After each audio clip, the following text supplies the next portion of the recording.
Good afternoon. Hi, I'm Lee Preston, pastor at Shadow of His Wings Ministry here in South Texas, coming to you today from the Agape Dome. It is our safe place. It is a healing house. It is a safe place for people to come to get healing. So I just wanted to meet this morning and kind of talk to you about recovery. Mostly discussing sexual addiction recovery, sexual brokenness, whatever you want to call it. It's one of the harder things, I believe, for folks to overcome, whether it be pornography or relationships outside of marriage or same-sex attraction. Overcoming sexual brokenness is, I think, one of the hardest pathways that we can take. And so many struggle with it, and then they get confused because they think somehow God's not listening or He's not wanting to help.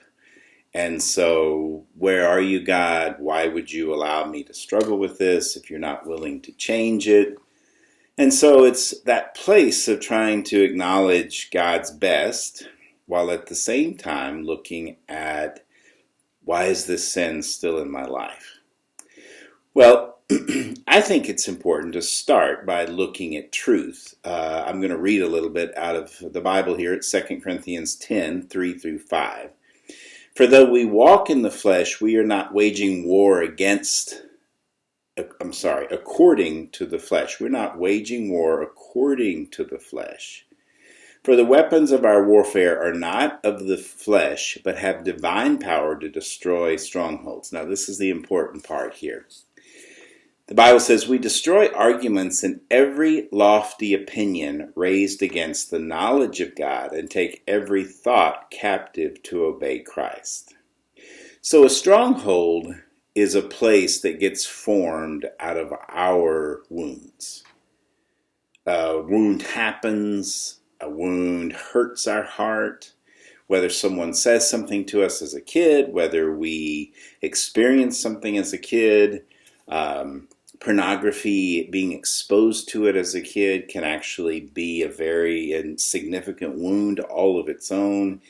It enters the heart and it changes who we are. So it's important to begin looking at strongholds and trying to understand, where is the lofty opinion that has raised itself up against the knowledge of God? Well, pornography comes against the knowledge of God because God is pure. God is purity. But pornography says this is something that can make you feel better than God. It's an idol. Pornography is an idol. Sex is an idol. It's the sex outside of marriage. Affairs are idolatrous. Worshipping the image, worshipping the male image, if you have same-sex attraction, that's all idolatry. It's set itself up as an idol against the one true God. Now let me play this out for you just a little bit. So a stronghold gets formed in our heart. So maybe you believe that once you started seeing pornography that you want that. That's the thing you want. You would be strong if you could just be that man in that image and overcome a woman sexually, or to be wanted sexually by a woman. You know, that sometimes comes out of a wound that says you'll never be enough. You see, Satan loves to offer counterfeit for truth. So the truth is, God says you're already enough. I made you enough. I created you to be enough. But in our brokenness, we sometimes say, well, I'm not enough. Or someone has told us, I'm not enough. Someone has said, you're not enough. I worked with a gentleman one time whose father used to joke with him by calling him shit for brains. And so over time, he took on that curse. He became that identity. He thought he was shit for brains. And so what's so important about that is when we take on the identity of the pain of what someone else has spoken over us, whether they've said that we're not the good son, or we're not the strong son, or you don't do it right, or you don't make me happy. Parental wounds can sometimes create in us a belief that there's something wrong with me. And I can live out that identity of being right through pornography or through sex, by pursuing someone, by saying, see, I am enough because she wants me or he wants me. So that stronghold gets developed because of the wound, and then the wound gets packed with lies. Satan loves to come in and fill that wound with lies. Oh, see, you're not enough. Oh, see, if you'll worship the image of the perfect man. Sometimes folks who struggle with SSA, same-sex attraction, they want to look at naked men. Why? Oh, because I just am aroused by it. No, it's because I'm more attracted to what I see in them that I don't have. I envy what they have. A man who looks at female porn is, I want to have that. I want to acquire that, because then I will be big man on campus. I will be enough if I can have the kind of sexual exploits that I see in pornography. Pornography is just a new current age definition of idolatry. It may not be a golden calf anymore, but it's absolutely an image. And anytime we worship the image, we worship something other than the one true God. But it does fill a place in our wound. It fills a place in that stronghold. You see, people then don't know how to get free. It's like, why do I keep doing the things that I don't want to keep doing? I want to do the right thing, but I can't do the right thing. All I seem to do is the wrong thing. That's because our flesh is filled with this particular stronghold that keeps saying, no, go do this. Well, we've been given the power to tear down strongholds, but there's some beliefs that we still associate with in that stronghold, which is why it sticks around. It gets very discouraging. And I want to be an encouragement today. I want you to know, if you struggle with sexual sin, sexual brokenness, where you look at pornography and you can't seem to stop, or you keep hooking up online, or you keep masturbating, or you keep going to places you don't really want to go, being with people you don't really want to be with, just know there's a couple of things at work there. There is the flesh that's got the stronghold. But if you've been doing it a while, you also have a pattern of response.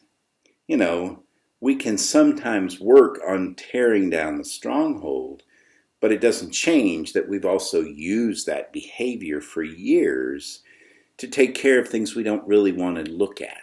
Like maybe I don't want to deal with my emotions, or I don't really want to deal with the pain of my reality of life.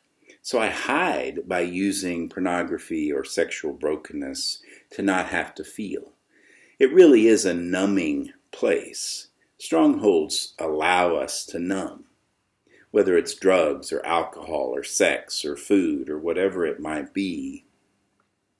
We use these sinful things so that I don't have to deal with the truth. You see, God deals in truth. He loves to help us see that is not who you are, but you must not hide and run. We love to hide and run sometimes, oftentimes because we've had to deal with significant hurt. And so when we deal with significant hurt, it's like, I don't really want to know that anymore. I don't want to be hurt anymore. So I'll use porn, masturbation, fantasy, whatever it might be, to deal with not knowing. It's the not knowing place. No one loves to know how much hurt they have to confront and look at. That's why later in life, when God says it's time to look at your sin and really work through it, then it can be difficult because it hurts. Ouch, it hurts to look at that, Lord. And he says, I know, but don't run. If you run, you'll go back to porn. You'll go back to things you don't really want to be a part of, but we run because we don't want the pain. It's kind of like that, maybe that childhood time when you had a splinter in your finger and your mom said, come here and let me pull that out. with these tweezers. Like, no, no, don't hurt. It hurts. It hurts. Don't touch it. Don't touch it. And we hold it to our hands. We hold it away from her. Don't take it out. It hurts too much for you to touch it. And so over time it gets infected and pus gets around it and it gets even redder and more painful, but we keep hiding it. And then she finally says, okay, now I'm going to have to get this little needle and I'm going to have to dig it out and it's going to hurt twice as much. Well, it's painful. I love the story of the woman at the well in John 4, because the story of the woman at the well, I love the way she said at the end, come and meet a man who knows everything about me. You see, Jesus knows everything about us. And I think what's so important is that's the story of freedom, is once you know that he knows everything about you and he begins to tell you where your pain came from, then you begin to know who he says you are. That's the beginning of tearing down strongholds, is knowing who he is. That's why I'm not a great proponent of rules and tools. Oh, you must do more accountability groups, or you must do more Bible studies, or you must do more, meeting one-on-one. Those are all great things. Don't get me wrong. They're pieces of the healing puzzle. But the main one is, let me know who you say I am. Let me get to know who you say, Jesus, that I am. There were times in my own recovery from sexual brokenness where I was listening to a lie. Because once you have that stronghold formed out of the pain, let's say you were exposed to pornography at a young age, so the lies begin. The stronghold gets started. The pornography says, I'll never be like that guy. I want to be muscular like that guy, or I want to have that woman, or I'll never have that woman. I'm not enough. I'm insignificant. So the lies say you're not enough. And maybe you have a parent who has their own wounding, and so they perpetuate a lie that they lived, which is, you've got to be perfect to make me happy, or you've got to be something better for me to love you. Those are all lies that come against the truth of God. And so until the Lord who knows you can speak into that truth and you can actually hear him. Because see, sometimes we can't hear him because all we hear are the lies. You're beautiful. No, you're ugly. You're enough. No, you'll never be enough. Whatever the lie is, we can't sometimes hear him because all we can hear are the lies we've believed. And guess what? Sometimes he tells us the truth and we don't believe him right away. We say, well, that can't be true because look what I've seen.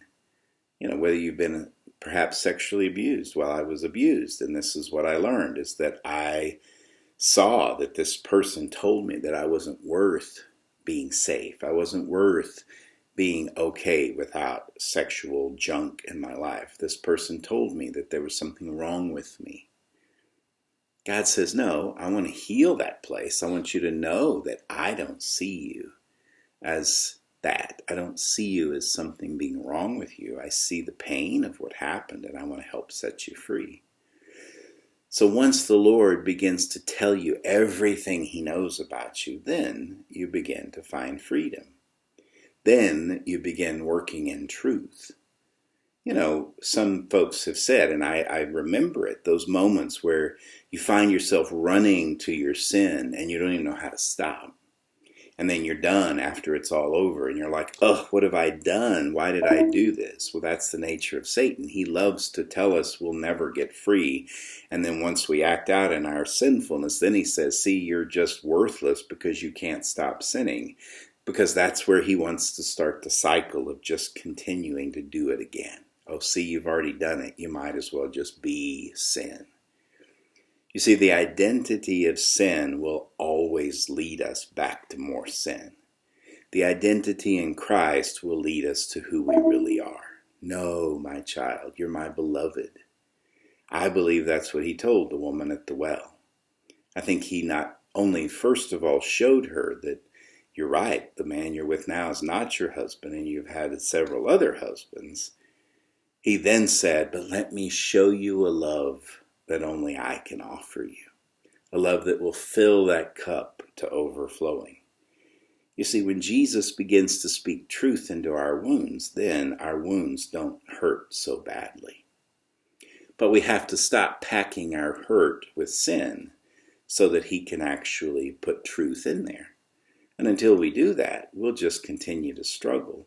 And it's a scary venture because we're used to it being packed. Oh, it hurts, Lord. Let me just keep putting sin in there. Sex, drugs, whatever it is that I put in here so I don't have to feel.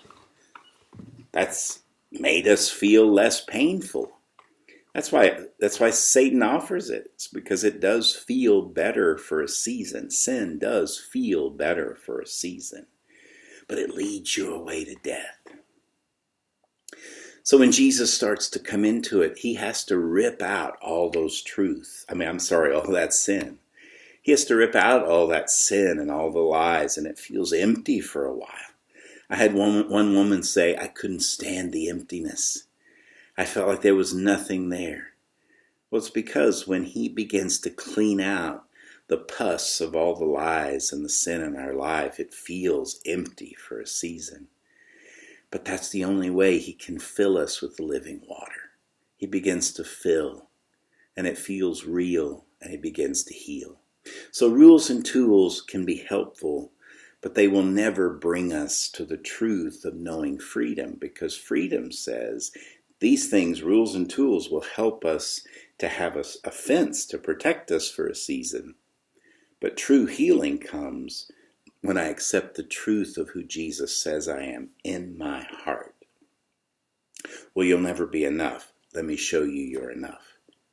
Well, I'm never going to be as handsome as that guy. Well, don't keep trying to look to that guy. Look to me. I'm the great shepherd. I'm the one who tells you who you are. Oh, but I have to have a man to love me, otherwise I'll feel like a worthless man or woman. No, you're only feeling worthless because you don't know my love. So that relationship that begins to show freedom. It begins to grow freedom. And over time, you begin to realize, wow, that pain is not nearly as strong anymore, and I don't want to just run off to sin. I actually start being able to say no. It's a process. It takes time, but tearing down strongholds takes time. And putting truth in there instead of the lie is what will set you free. So take heart today, struggler. Even if you don't know how to get free, take heart. Keep pressing forward. Let that struggle in you become an overcoming. You know, I said struggler, if you're having a hard time today thinking you're ever going to get free, just know just on the other side of struggling is overcoming. You can overcome this. Don't let the lie of the enemy get into your heart. And that lie is you'll never make it. God doesn't care about you. The truth is he does care about us. He loves us with an insurmountable, overwhelming love. He pursues us as a mother hen loves her chicks. He comes after that one lost sheep. He will pursue us like the hound of heaven because he loves us that much. He never gave up on me. He won't give up on you either.